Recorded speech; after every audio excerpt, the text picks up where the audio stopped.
Gracias por continuar con nosotros. Estamos en el día viernes. Vamos ya al espacio de la entrevista de Hechos AM. Les adelantábamos que la lucha contra la corrupción continúa cobrando fuerza en el país. Hoy vamos a conocer algunos puntos de vista sobre el abordaje que se debe hacer para enfrentar este fenómeno. Vamos a comenzar poniendo algunos hechos en contexto y luego saludamos a nuestros invitados de esta mañana de viernes. Diferentes organizaciones de la sociedad civil firmaron un documento denominado Acuerdo de País contra la Corrupción. Este busca un compromiso de los partidos políticos y de los funcionarios de gobierno para aplicar acciones de diálogo, de transparencia, de rendición de cuentas y de uso eficiente de los fondos públicos. El contenido del acuerdo será presentado el 18 de enero del próximo año a los partidos políticos y a las fórmulas presidenciales. Dentro de este, se acordaron 7 ejes. Una nueva cultura que valore lo público y respete la ley. Educación centrada en la construcción de valores y ética de los ciudadanos, participación ciudadana activa, Estado al servicio de la ciudadanía, sector privado comprometido con la integridad, sistema de justicia independiente y contra la impunidad y un sistema político moderno con prácticas democráticas. Entre las medidas propuestas por cada eje se establecieron regular los límites de la discrecionalidad de los funcionarios públicos, independencia de la Corte de Cuentas, participación de la Contraloría Social con instituciones que velen y garanticen su seguridad. El documento fue firmado por 80 personas, representantes de la sociedad civil, y esperan que más ciudadanos se unan a la iniciativa en los próximos días. El acuerdo es el resultado de varias mesas de trabajo en el que participaron universidades, gremiales empresariales y organizaciones no gubernamentales. Pero para abordar más sobre este tema, damos paso a la entrevista de Hechos AM. Comenzamos. Así es, comenzamos y le vamos a dar los buenos días a nuestros invitados en esta mañana de día viernes. Saludamos a Juan Carlos Fernández, decano de posgrados y educación continua de la Universidad Dr. José Matías Delgado. Bienvenido, Carlos, un gusto que nos acompañe. ¿Qué tal? Buenos días, gracias por la invitación. Bienvenido. También tenemos a William Rebollo, coordinador de asuntos políticos de la Universidad Francisco Gavidia. William, bienvenido, un gusto saludarle. Igualmente, muy buenos días y un gusto estar compartiendo con ustedes esta mañana. Bueno, vamos a hablar de un tema que acapara, digamos, debates, acapara espacios en medios de comunicación, la lucha contra la corrupción. Y una de las grandes interrogantes que surge es, ¿cuál es el papel que tiene que jugar la sociedad civil en este problema que enfrenta El Salvador y muchos países de Latinoamérica y del mundo, ¿no? Que están tratando de luchar contra este fenómeno que se filtra por todas las áreas de la administración pública y de la vida de un país?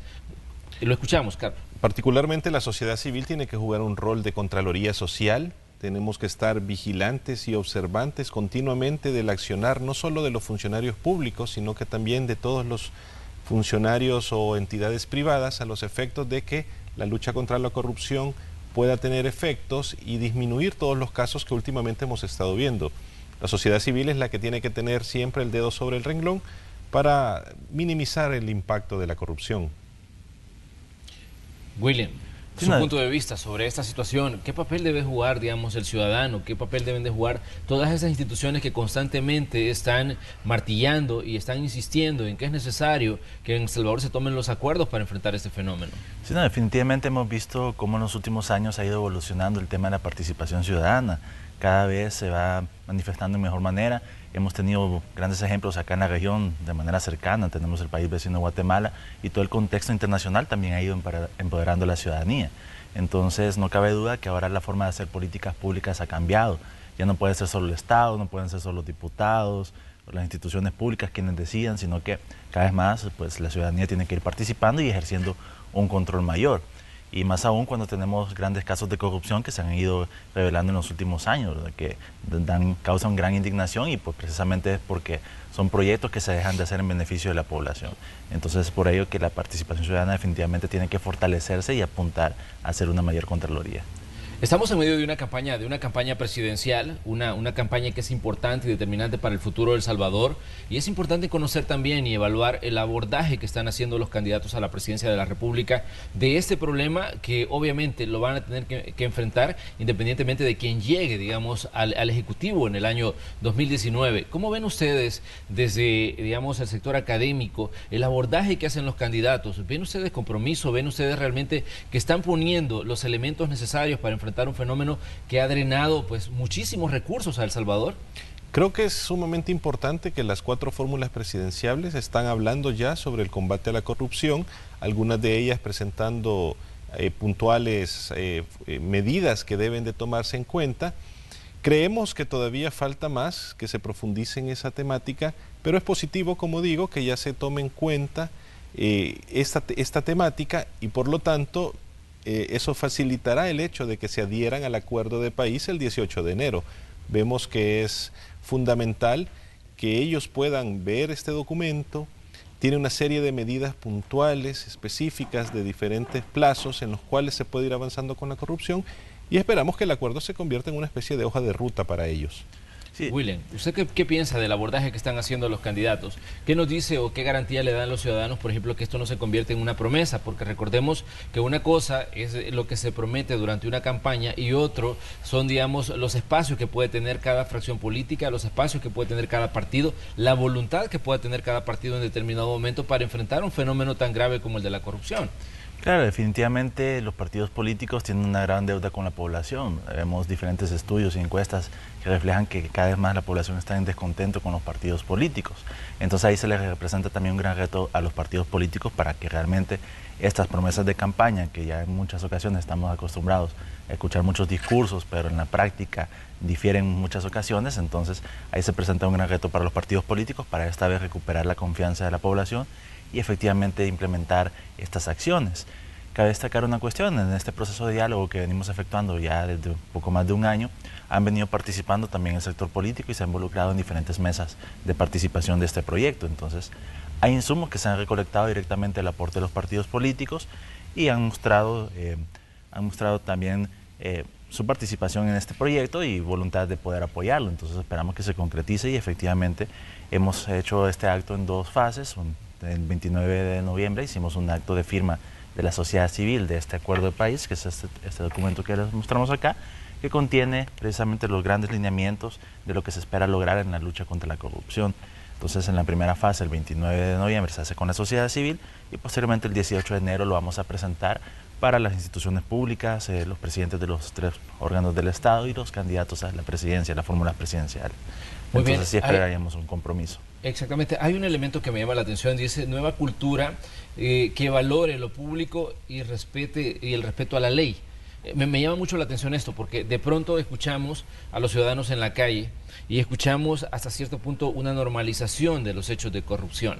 Escuchamos a la gente que habla y parece que ya está consciente que en determinado momento quien llega, digamos, donde hay dinero, pues es como tonto si no se enriquece. La mayoría de gente piensa que quien emprende en El Salvador una carrera política es porque se va a llenar los bolsillos de dinero. ¿Cómo cambiar esa mentalidad de los salvadoreños? Una mentalidad que se ha venido, digamos, quedando ahí en su imaginario, porque han estado en contacto con situaciones que han ocurrido a lo largo del tiempo. Porque si revisamos la historia de El Salvador, ¿qué puedo decir? En los últimos 50, 60, 70 años encontramos que siempre ha existido hechos de corrupción. El problema es, digamos, el secretismo con el que se ha manejado esto durante tanto tiempo y que no se tuvo contacto directo con la información que reflejara, digamos, los actos que se estaban cometiendo en la administración pública. ¿Cómo cambiar esa mentalidad del ciudadano que en determinado momento normaliza el hecho de que alguien robe y que se robe los fondos del Estado?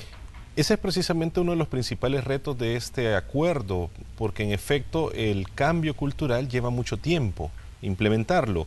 Sabemos en el país, y lo dice cualquier persona, incluso los mismos diputados están conscientes de que hay una baja aceptación o bajo cumplimiento de la ley. No es raro escuchar que tenemos una cantidad enorme de leyes, pero el problema es que no las cumplimos. Hemos visto durante este proyecto que aquellas sociedades donde se reflejan menores índices de corrupción son aquellas que, entre otras cosas, tienen un respeto a la legislación que se establece. Entonces, parte de cómo podemos alcanzar ese cambio cultural es precisamente a través del sistema educativo, enseñando competencias a nuestros jóvenes, y eso va orientado al cumplimiento de leyes, de reglas de la sociedad, que permitan precisamente que la corrupción deje de verse como algo normal. William. Sí, no, definitivamente algo que hay que señalar es que el tema de la corrupción, cómo lo visibiliza la ciudadanía. No podemos hablar solo de la gran corrupción, que es la que vemos en los medios de comunicación, vemos casos de expresidentes, funcionarios, el sector público, pero también naturalizamos la pequeña corrupción, es decir, hechos cotidianos que posiblemente no lo vemos como corrupción. Podemos pensar que es un favor, o el simple hecho de pasarse un semáforo en rojo ya vamos con algunas actitudes negativas, pero o darse un puesto en la cola, o ir a hacer un trámite a una institución pública y pensar, tal vez tengo un amigo ahí, o quién tiene un amigo, ¿verdad? Entonces, todas esas cuestiones son pequeñas corrupción que lo vamos normalizando y ya no lo vemos extraño, ¿verdad? Entonces, no, y podemos ir más allá. De pronto, digamos, alguien trabaja en una oficina del Estado y se roba una resma de papel, se roba una caja de lapiceros y, digamos, ayuda a alguien a evitar la cola para que, digamos, haga un trámite. De pronto eso se normaliza y de pronto dicen, no, esto no es nada comparado, digamos, con el funcionamiento y con los fondos que puede tener una institución del Estado. Y eso también entra dentro del rango de corrupción. El problema es que a veces, como decimos, entramos como en esa normalización que tal vez hasta los compañeros de trabajo ven como normal que alguien se esté robando el papel de la oficina, ¿no? claro, o llegan a imprimir los trabajos de la universidad, por ejemplo, entonces en las impresoras del sector público, pero esas cuestiones definitivamente siguen siendo actos de corrupción, aunque los veamos como pequeños. Entonces todo eso va abonando a una normalización de esta actitud. Incluso ya se mencionaba, ¿verdad? Cuando alguien llega a una institución pública se dice, ya se compuso, ¿verdad? Entonces incluso se llega a pensar que el que no lo hace va en contra de la norma, ¿verdad? De lo acostumbrado. Entonces se tiende a fomentar esa cultura de la viveza. Entonces un rol fundamental que estaría jugando ahí sería la familia. Tenemos que recuperar el rol de la familia en esa formación de valores. Entonces, tanto la familia como la escuela, las universidades, el sistema educativo, tienen que fortalecer esa cultura y cambiar esa manera de pensar y fortalecer los valores. Muy bien, pero ¿qué tanta responsabilidad consideran ustedes que tiene la clase política del país en toda esta situación, en el que se normalice la corrupción, digamos, en todas las situaciones que se viven? Porque de pronto analizamos casos como los de los últimos 3 expresidentes de este país. Uno murió procesado, el otro está detenido en el sector 9 del Centro Penal Esperanza, uno más que está asilado en Nicaragua y que es sobre quien hay una orden de captura. Y, digamos, uno se pregunta, bueno, ¿qué responsabilidad tienen los políticos en todo lo que está pasando en El Salvador? Creo particularmente que la clase política es una de las principales responsables de esa normalización de la corrupción. Ya se mencionaba antes, hay personas que hacen pequeños actos de corrupción y los justifican precisamente diciendo la pequeñez de los mismos con relación a actos de corrupción mayor que se observan en los medios de comunicación. Evidentemente, la clase política requerimos como ciudadanos que la clase política tenga un comportamiento ético y profesional. Es parte de uno de los ejes de los acuerdos de país. En la medida que la clase política no se concientice, no mejore sus procesos de selección de los funcionarios que los representan en el Estado, vamos a seguir teniendo esta serie de inconvenientes. Por eso es que también la ciudadanía tiene que estar exigente a la profesionalización y al funcionamiento ético y en el marco de la moral de toda nuestra clase política y, consecuentemente, también de la administración pública. William, ¿cómo ve usted la responsabilidad de los políticos en este fenómeno y que el ciudadano normalice hasta cierto punto los actos de corrupción? Sí, definitivamente la responsabilidad del sistema político es bastante grande y el problema no es nuevo, sino que tenemos muchos años, incluso décadas, de que el sistema político se ha normalizado, que ganan la campaña, hacen campaña, los que estuvieron en campaña pasan a ocupar los puestos en las alcaldías, en las instituciones públicas, y todo eso se ha ido viendo como normal. Vemos cómo ha ido creciendo en los últimos años también el aparato público, el número de contrataciones. Hace poco revelaron la Secretaría de Transparencia cómo ha ido evolucionando la contratación en el sector público, y definitivamente vemos cómo se ha ido incrementando. Entonces, definitivamente tenemos nosotros como ciudadanía crear mecanismos para ir controlando también ese actuar de los partidos políticos en relación al Estado. Entonces, precisamente algunas de las propuestas que incluimos en este acuerdo de país van encaminadas a fortalecer esos mecanismos de Contraloría Ciudadana. Hay elementos que me parece que es importante poner sobre la mesa, por ejemplo, que la Asamblea Legislativa está desarrollando procesos de elección de segundo grado. Ya vimos lo que pasó con la elección de magistrados de la Corte Suprema de Justicia. Ahora está otra elección, está pendiente, la elección del fiscal general de la República. Ya la lista de 32 bajó a 17, un proceso que los diputados dicen que quieren concluir antes del 5 de enero, que es cuando vence el periodo del actual fiscal. Pero hay un punto en el que es necesario detenerse. En esta elección, en este proceso de selección de quien tiene que aplicar la justicia en determinado momento, hay personas que están siendo investigadas, digamos, por presuntos actos de corrupción que podrían haber cometido.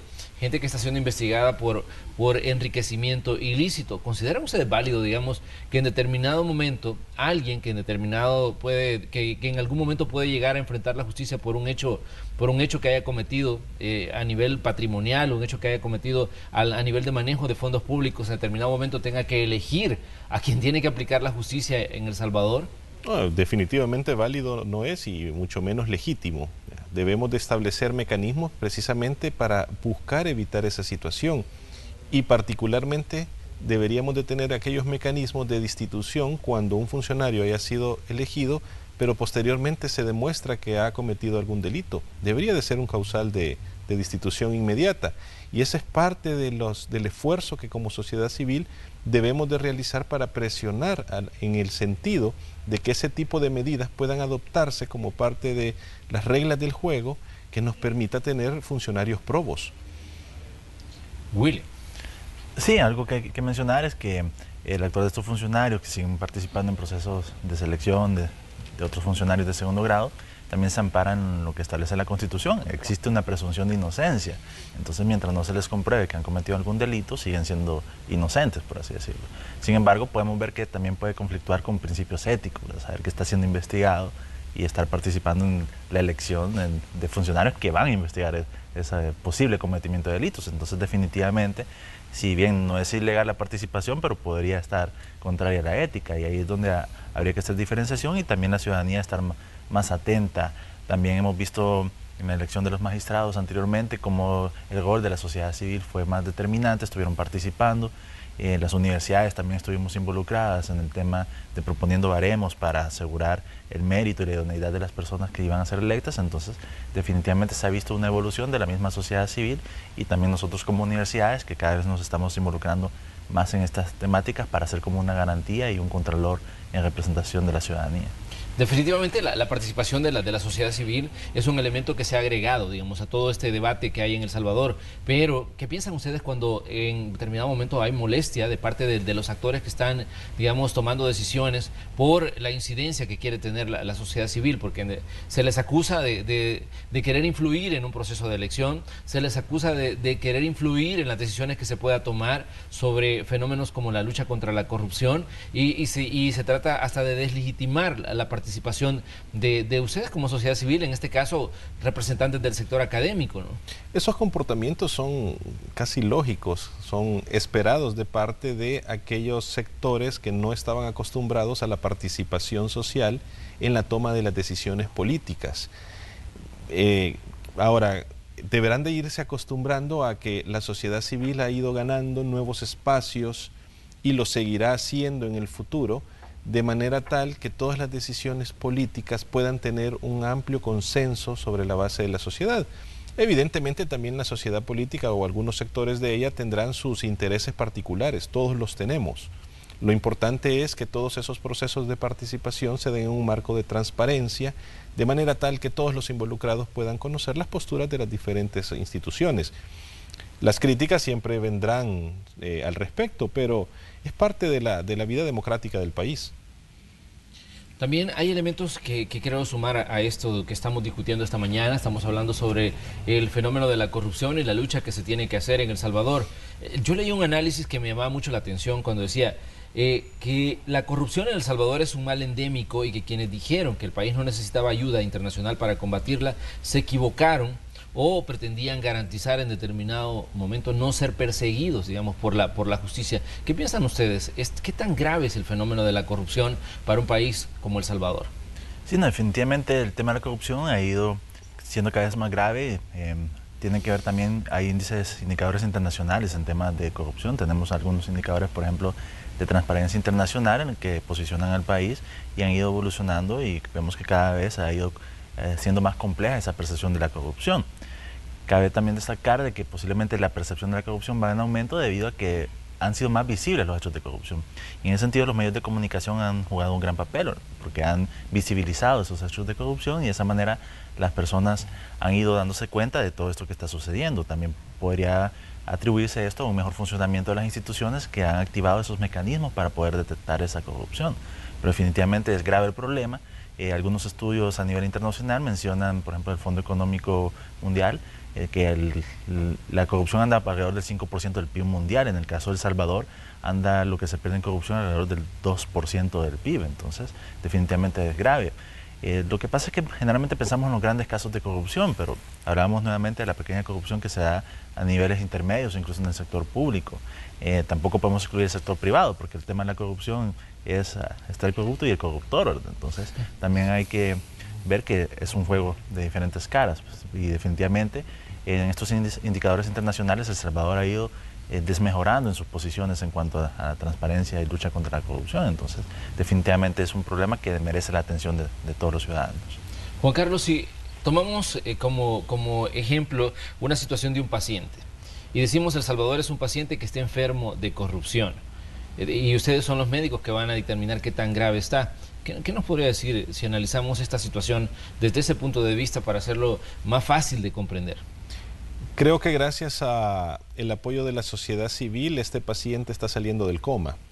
Eso es importante porque en la medida que estemos observando mayor participación social en este tema, podemos ver ya ejemplos puntuales en los cuales se ha logrado victorias en la lucha contra la corrupción.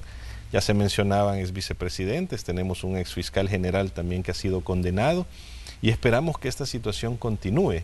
Así que, si bien es cierto, todas estas situaciones lo que hacen es incrementar la percepción de parte de la población con relación a la corrupción, es precisamente bueno el hecho de que estén saliendo a la luz. Así que sí, creo que está saliendo del coma. Vamos a mejorar paulatinamente, en la medida, claro está, que la sociedad civil no quite el dedo del renglón. Para muchos ciudadanos, el hecho de que 3 expresidentes de la República y un exfiscal estén siendo procesados es como, primero, descubrir qué había bajo la alfombra, y de esa alfombra llamada El Salvador, y qué tan grave era el fenómeno de la corrupción. Para ustedes del sector académico, ¿qué significa el hecho de que en El Salvador se haya llevado ante la justicia a 3 expresidentes, a un exfiscal, a una cantidad de gente que estuvo en puestos de toma de decisiones en los gobiernos de los expresidentes procesados? ¿Qué significa? ¿Cuál es el síntoma? ¿Qué nos indica esto de que esta gente esté, una presa, otra huyendo de la justicia y otra, digamos, con miedo de que vaya a llegar el brazo de la ley a ellos en algún momento? Para mí es un signo muy positivo. Definitivamente tenemos que visualizar que el hecho de que hayan concluido algún proceso judicial al menos, y otro con el exfiscal, con condenas, eso ya es un precedente importantísimo, no solo en la historia del país, sino que en América Latina, porque hemos observado que en otros países, si bien es cierto, también han avanzado en la lucha contra la corrupción, llevando a juicios políticos, a sus expresidentes. Algunos llegan a tener unas condenas relativas a una incapacidad de participar en política por determinado número de años. Me parece una condena demasiado floja para actos de corrupción. Así que es algo muy positivo lo que estamos observando actualmente, y lo que esperamos es que la Fiscalía General de la República tenga los recursos suficientes para profesionalizarse y ampliar su capacidad de investigación en este tipo de delitos. Pero hay una pregunta que es válida y que los ciudadanos lo expresan en algún momento cuando se les permite hablar sobre estos temas. A algunos les es indiferente el hecho de la corrupción, pero otros quisieran castigos ejemplares. Cuando se hizo el proceso abreviado en contra del expresidente Elías Antonio Saca, mucha gente reaccionó molesta, y al hablar con algunos especialistas decían, hay 2 puntos a contemplar. Primero, el hecho de que es un expresidente el que está en el banquillo, y segundo, que es alguien que acepta que cometió un acto de corrupción, algo que en la historia de El Salvador no se había visto. Pero si vamos al colectivo, la gente dice, Es increíble que una persona que haya drenado tantos recursos de fondos del Estado reciba una condena de apenas 8 años de cárcel. Sí, en efecto hay una indignación generalizada por ese tema. Sin embargo, tenemos que analizar otros elementos. Uno, es un recurso legal que está disponible para todos los ciudadanos. En todo caso, hay que modificar la legislación penal al respecto para evitar ese tipo de situaciones. Pero lo importante es que ya tenemos un precedente y creo que es relevante exaltarlo y continuar el trabajo.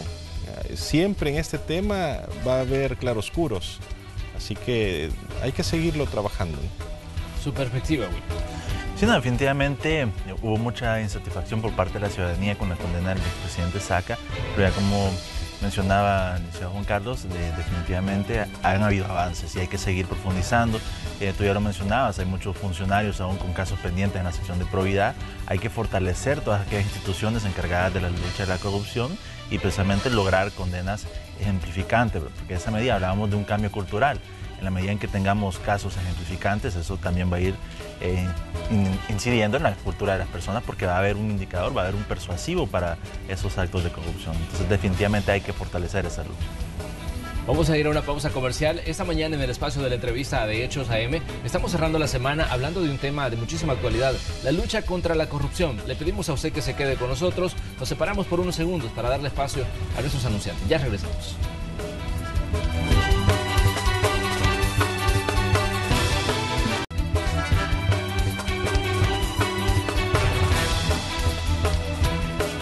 Esta mañana de viernes, aquí en el espacio de la entrevista de Hechos AM, conversamos con Juan Carlos Fernández, decano de la Universidad Matías Delgado, y también saludamos y está con nosotros William Rebollo, quien es, bueno, el coordinador de asuntos políticos de la Universidad Francisco Gaviria. Estamos hablando de un tema que es de muchísima actualidad, un tema que nos interesa a todos, la lucha contra la corrupción. Ya enfocábamos algunos elementos de este tema, pero hay otros aspectos que también es necesario que evaluemos. El fortalecimiento de las instituciones. ¿Qué tan comprometido está El Salvador con fortalecer a entidades como la Corte de Cuentas de la República, que le ha caído encima una lluvia de críticas a raíz de los últimos casos de corrupción, de grandes casos de corrupción que se han ventilado en los tribunales en El Salvador? Y se ha puesto también en el foco a la Fiscalía General de la República, en el sentido de qué rol está jugando y si tiene los recursos y si tiene la fuerza para enfrentar un fenómeno como la corrupción. ¿Qué dicen ustedes ante esto? En el tema del fortalecimiento de las instituciones sí creo que no hemos avanzado tan rápido como la sociedad lo espera. Tenemos instituciones que son las llamadas a la lucha contra la corrupción que todavía muestran serias debilidades en su comportamiento. Tampoco ha habido la voluntad política para mejorar la legislación en función de dotarlas de otras capacidades para mejorar su funcionamiento. Así que ese sí creo que es un elemento que debemos de estar presionando aún más para buscar que estas instituciones cumplan con su tarea. De lo contrario, podemos seguir esperando que se elija a la mejor persona posible, pero una vez el periodo de esta persona acabe, volvemos a tener los mismos inconvenientes, porque a quien debemos de fortalecer es las instituciones. William, su perspectiva sobre esto del fortalecimiento institucional, porque la Corte de Cuentas parece un gigante que consume mucho dinero, pero que es un gigante que carece de dientes para enfrentar un fenómeno como la corrupción. Y para muestra un botón, la entrega de finiquitos a gente que estaba siendo investigada y que se estaba postulando a cargos públicos. Claro, definitivamente, como ya se mencionaba, las instituciones no se han venido fortaleciendo al ritmo que la ciudadanía espera. Sin embargo, han habido algunos esfuerzos interesantes. Podemos ver que actualmente se están coordinando algunas instituciones encargadas de la lucha contra la corrupción. Hablamos de la Corte de Cuentas, la misma sección de probidad de la Corte Suprema de Justicia, el Tribunal de Ética Gubernamental, el Instituto de Acceso a la Información Pública, la Procuraduría General de la República. Han estado haciendo algunos esfuerzos. Actualmente se está manejando un grupo de trabajo interinstitucional denominado GETIAC, que están articulando algunos esfuerzos también para fortalecer esta lucha contra la corrupción. Sin embargo, también la acción que hagamos desde la ciudadanía para darle esos dientes a estas instituciones, promover algunas reformas de ley y de políticas públicas, que precisamente nosotros estamos ya dando un primer paso con este acuerdo de país contra la corrupción, en el que estamos priorizando 13 medidas, que son 13 tanto anteproyectos de ley como de políticas públicas para fortalecer precisamente esta institucionalidad y darle más dientes, como ya se mencionaba, a estas instituciones para poder fortalecer esa lucha contra la corrupción. Pero ¿qué tanto afecta el trabajo de estas instituciones cuando los partidos políticos las consideran como parte de sus cotos, que es necesario que tengan influencia, que tengan algún tipo de control, que tengan a representantes de sus intereses como parte de los magistrados de la Corte de Cuentas, que tengan incidencia en la elección de un fiscal y que por simpatías, no por capacidades, sino por simpatías, lleguen a elegir a una persona en algún momento que se dan estas elecciones en la Asamblea Legislativa? Vimos lo que pasó con la Corte de Cuentas. La Sala de lo Constitucional les hizo repetir la tarea a los diputados una, otra y otra vez por encontrar situaciones que no eran claras y decían hay simpatía con partidos políticos, hay afiliación partidaria en algún momento. ¿Cuál es el impacto que tienen esas instituciones cuando se les vincula a un partido o cuando ese partido trata de meter la mano en la forma de que la institución trabaja? Sí, definitivamente esto ha venido sucediendo también porque la misma ciudadanía lo hemos permitido. Entonces ha habido mucha pasividad respecto a ello y eso se ha sido aprovechado por los políticos. Pero no se debería presionar para hacer cambios en los sistemas de elección, porque al final son los diputados los que eligen. Definitivamente, incluso nosotros en el Acuerdo de País llevamos una propuesta de reforma al reglamento interior de la Asamblea Legislativa para mejorar esos mecanismos de elección de los funcionarios de segundo grado, porque precisamente se ha visto cómo tratan de predominar las cuotas políticas. Entonces queremos fortalecer también esos reglamentos para ir estableciendo también mecanismos que vayan limitando esa impregnación de cuotas políticas en la elección de los funcionarios. Y el impacto es precisamente eso. Tenemos instituciones que no hacen o no funcionan como esperamos, por lo tanto la lucha contra la corrupción se debilita desde ese flanco y se genera otro tipo de corrupción, que es la elección de personas para cargos a los cuales no está capacitado. Por lo tanto, no puede ejercer profesionalmente su función. El impacto, precisamente, como repito, es lo que tenemos en este momento. En la medida que podamos mejorar los mecanismos de selección para funcionarios de segundo grado, en esa medida también podemos participar en el fortalecimiento de las instituciones. Repito, no es solo a la persona que elijamos. Eso es una parte fundamental, pero no es única. Debemos de fortalecer las capacidades de todos los integrantes de esa institución. Pero revisemos lo que pasó con la elección de magistrados de la Corte Suprema de Justicia.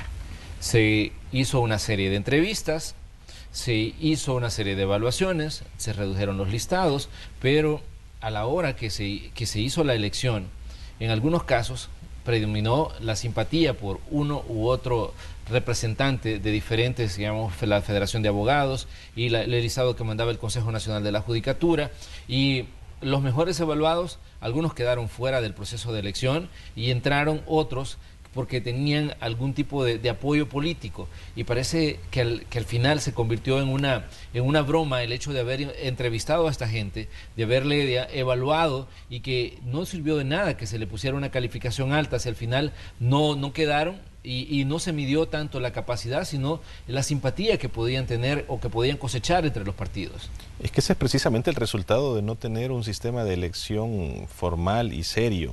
Al final, con hacer una pequeña entrevista, se trata de suplir un sistema de elección deficiente. Creo que debe de seleccionarse otros métodos. Podemos tomar ideas de otros países con la elección de funcionarios de segundo grado, pero, como repito, requiere de voluntad política, y ahora también, ya con la sociedad civil mejor organizada, podemos empezar a presionar precisamente por ese tema.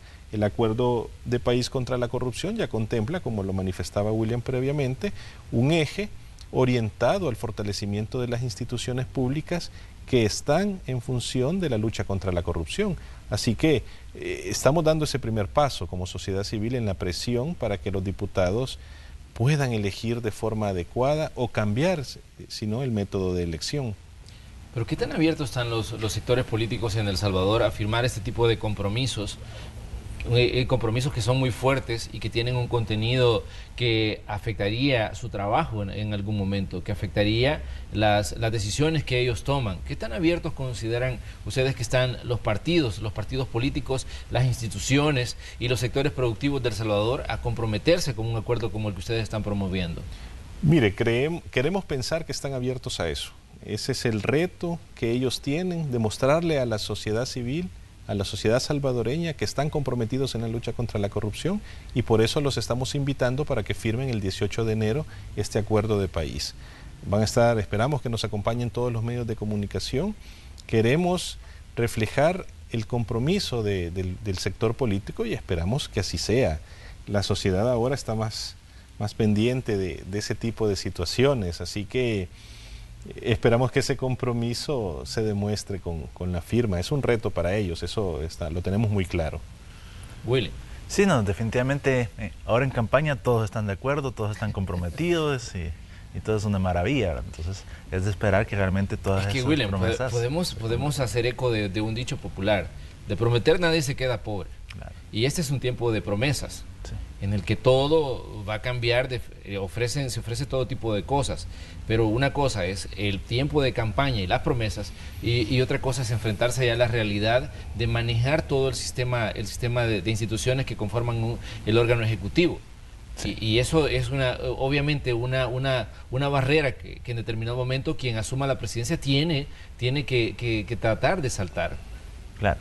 Sí, en ese sentido, quizás también darle la confianza a la población de que este acuerdo de país, como pueden ver, habemos muchas universidades comprometidas con este esfuerzo. Somos 16 universidades que estamos impulsando este esfuerzo, sumado a ello diferentes organizaciones. En el evento de firma del Acuerdo de País por Sociedad Civil tuvimos alrededor de 80 personas, representantes de sociedad civil, que se sumaron al acuerdo, más los asistentes, y es un acuerdo que se va a ir difundiendo cada vez más en la ciudadanía. Entonces, darle esa confianza a la población, que también nosotros, como impulsadores de este acuerdo, vamos a estar controlando y siendo garantes de que estos acuerdos se vayan cumpliendo. Entonces, esperamos que precisamente, además del compromiso que ya han manifestado los partidos políticos y las instituciones, también ejercer esa Contraloría Ciudadana como una sociedad civil organizada. Hemos visto también, ya mencionábamos en el tema de la elección de los magistrados, cómo fue el rol diferente en esta ocasión de la sociedad civil. Entonces, definitivamente el compromiso de la sociedad civil va aumentando. Como universidades vamos aumentando también ese compromiso y queremos también ofrecer esa garantía a la población de que vamos a estar atentos y dando seguimiento a los compromisos asumidos en este acuerdo. Esta mañana le hemos puesto el termómetro a la situación de El Salvador sobre el tema de la corrupción, pero es necesario ponérselo también a toda América Latina. ¿Qué evaluación hacen ustedes del caso de la constructora Odebrecht en Brasil, que en algún momento minó los gobiernos de todo el continente, en los que se sobornó, se cometió todo tipo de actos con el objetivo de obtener jugosos contratos, y que dejó al descubierto cómo la corrupción institucionalizada funcionaba en muchos estados latinoamericanos? Yo creo que ese caso ha significado un parteaguas en la lucha contra la corrupción, porque precisamente evidenció la enormidad del problema. Y no solo es un problema que atacó a países que institucionalmente se consideran más débiles, sino que a una serie de otros países donde había mayor institucionalidad orientada a la lucha contra la corrupción. Es un caso de corrupción internacional con miles de millones de dólares, donde se evidencia precisamente esa falta de compromiso político a la hora de establecer mecanismos que permitan disminuir los hechos de corrupción. Es importante, qué bueno que salió a la luz este caso, porque, como repito, ha sido un parteaguas. Nos ha permitido poner la visión en ese tema, dada la magnitud de los fondos que se malversaron. William, ¿qué piensa usted de este caso de la constructora Odebrecht, que ha puesto de cabeza a muchos gobiernos? Sí, definitivamente un caso muy interesante y que nos abre otra perspectiva de cómo funciona el fenómeno de la corrupción. Tampoco podemos pensar que la corrupción es únicamente nacional, sino que vemos que es una corrupción transnacional. Entonces, de la misma manera que la corrupción busca cómo articularse con otros actores, otras instituciones, también los actores que luchan contra la corrupción deben ir haciendo esfuerzos para articularse. Ya no podemos hablar solo de la lucha contra la corrupción a nivel nacional, sino que tenemos que articularnos también a nivel regional con otros países y fortalecer las instituciones y poder hacer esa lucha coordinada a nivel internacional contra la corrupción. Pero regresemos a El Salvador. Cuando hablamos de casos de corrupción que se han cometido en diferentes administraciones, parece que unos dicen: tu corrupto es peor que el mío, el tuyo es más corrupto que el que está siendo señalado en mi instituto político. ¿Cómo evaluar esto? Que hablamos de la normalización de estos hechos, y que Cuando la corrupción está en la acera de enfrente, hay que denunciarla con toda la fuerza que se pueda, pero cuando la corrupción está del lado de la acera nuestra, parece que se quiere minimizar los casos y parece que se quiere esconder o parece que se quiere proteger en determinado momento a la gente. ¿Eso no consideran ustedes que es un mal síntoma que en El Salvador parece que se aplica mucho? Es un síntoma precisamente de que nuestro sistema político no se ha modernizado. Es claro que los partidos políticos, en lugar de proteger a sus corruptos, deberían precisamente de permitir que la justicia actúe. Yo esperaría que nuestro sistema político vaya madurando poco a poco, porque de lo contrario vamos a tener castigos a diferentes institutos políticos que se verán reflejados en las urnas. En otros países hemos observado cómo ante un caso de corrupción los partidos políticos cuyo integrante ha sido mencionado en ese caso actúan de manera rápida, lo expulsan, permiten que se juzgue. Entonces esperaríamos como mínimo que los partidos políticos de El Salvador actúen de la misma forma. William. Sí, en este caso vemos que la población de El Salvador es altamente ideologizada e incluso polarizada hasta en los últimos años. Vimos en la última elección presidencial la diferencia de votos, 6.000 votos aproximadamente. Entonces, en definitiva, la población está muy ideologizada y polarizada. Posiblemente esta polarización va a tender a irse rompiendo. Hemos visto algunas encuestas que ya van rompiendo con esa bipolaridad o bipartidismo. Entonces, definitivamente, en la medida también que la población vaya tomando distancia de manera positiva de los partidos políticos y pensando más en razón de ciudadanía y de país, de esa manera también la misma ciudadanía se va involucrando y pues apuntando más con el dedo a aquellos corruptos independientemente del partido, si es del partido que aún no tiene preferencia o no. Entonces tenemos que ir generando precisamente esa cultura que hablábamos acá, que es parte del acuerdo, ese cambio cultural. También fortalecer la educación, el sistema educativo va a jugar un rol muy importante en el sentido de también fortalecer ese razonamiento crítico de la ciudadanía y aportar a ese cambio de visión. ¿Qué tan importante es transparentar los fondos utilizados en las campañas? Porque el Tribunal Supremo Electoral ha puesto reparos cuando dice no han dado toda la información respecto a quién está financiando las campañas. ¿Qué tan determinante es en la lucha contra la corrupción que los partidos políticos pongan los datos de quiénes están financiando lo que ellos están haciendo en este periodo de proselitismo? Es fundamental, definitivamente ese es un elemento que debe de tratar de corregirse en el corto plazo. Conocimos la experiencia de Chile en la cual la legislación prohíbe, por ejemplo, que personas jurídicas donen a los partidos. Solo pueden hacerlo personas naturales y hasta un monto que es relativamente pequeño. Y todo está transparentado. Eso permite a la ciudadanía poder dar un seguimiento de quiénes están apoyando a diferentes partidos políticos y por lo tanto ver también si el partido político actúa en consonancia de los intereses de esas personas. La información es fundamental y por lo tanto que esté disponible y que sea transparente es un eje central en la lucha contra la corrupción. William.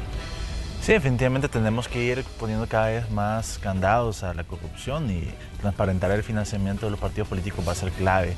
Tenemos que ir también fortaleciendo la legislación, pero también pensar en quiénes vamos a escoger. Los ciudadanos también somos responsables de esa corrupción porque somos quienes les damos el voto a esos que posteriormente resultan como corruptos. Entonces tenemos también que estar atentos y tener más criterio también al momento de elegir. Nos quedamos pendientes de la firma de este acuerdo que es importante. 18 de enero es la fecha que han establecido ustedes para que todos los sectores se comprometan con este documento que ha sido creado desde la sociedad civil. Pero antes de eso queremos invitar también a toda la ciudadanía a que se adhiera al acuerdo, que lo firme. Desde las universidades ya estamos trabajando en esa etapa. Queremos que esté disponible en los diferentes campus para que los estudiantes se adhieran. Y esperamos también la participación o el apoyo de centros comerciales para que la ciudadanía pueda firmarlo. Este es un documento que es de todos. Bien, con ese comentario cerramos la entrevista de esta mañana de viernes. Agradecemos a Juan Carlos Fernández, decano de posgrados y de educación continua de la Universidad Dr. José Matías Delgado, por estar aquí. Gracias, Juan Carlos. No, gracias a ustedes por el espacio. Y también agradecemos a William Rebollo, coordinador de asuntos políticos de la Universidad Francisco Gavide. Muchas gracias, contento de poder compartir con ustedes esta mañana. Gracias a ustedes. Cerramos nosotros así el espacio de la entrevista. Vamos a ir a una pausa comercial, pero les pedimos que se queden con Canal 12. Tenemos más información luego del espacio para nuestros anunciantes.